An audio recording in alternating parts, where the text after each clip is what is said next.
ایالت‌های فوق‌العاده تاجیکستان روز 9 نوامبر خبر داد که 9 ساکن دهه شلولوی جماعت بلخاب نویه مومن‌آباد به علت استعمال خورش یا سلط نفت زیربای زهرآلود شدند. بنا به اطلاع کمیته ایالت‌های فوق‌العاده روز 8 نوامبر از ساعت 6 صبح تا 2:53 پی هم 9 ساکن دهه شلولو را با علامت‌های زهرآلودشوی در بیمارستان بیماری‌های سرایتی شهر کولاب بستری کردند.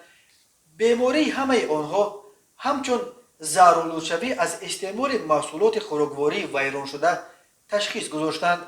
گفته می شود ساکن از همه خردسال زهرآلود شده همگی 6 سال داشته، همه کلانسالش زن است که 64 سال دارد. همه آنها فعلا در بیمارستان قرار دارند. وضع سلامتی آنها را طبیبان معتدل ارزیابی میکنند.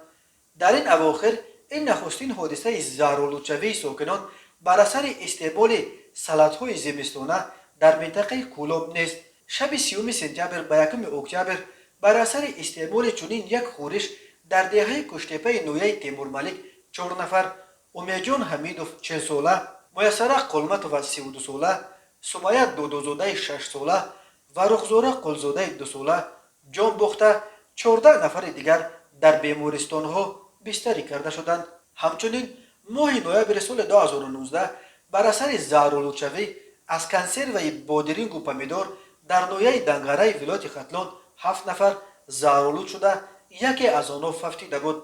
پیش از آن ماه دکمبر سال 2017 4 عضو یک خانواده در کولاب زهرآلود شده. سال 2016 3 نفر در کولاب از زهرآلودشوی جان باختند. سال 2012 در نویه ظفرآباد ولایت سوخت هم بر اثر استعمال کنسر و زهرآلود 1 نفر جان خود را از دست داده بود.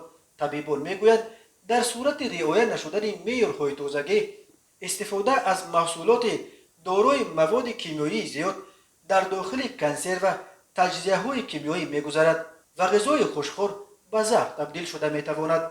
در تاجیکستان با دلیل گران و کمچین شدن میوه و سبزیجات در زمستان، در فصل تابستان این محصولات را در شکل کنسرو ذخیره میکنند. این تا اندازه مشکل ذخیره غذا را حل میکند، ولی عاری از خطر هم نیست.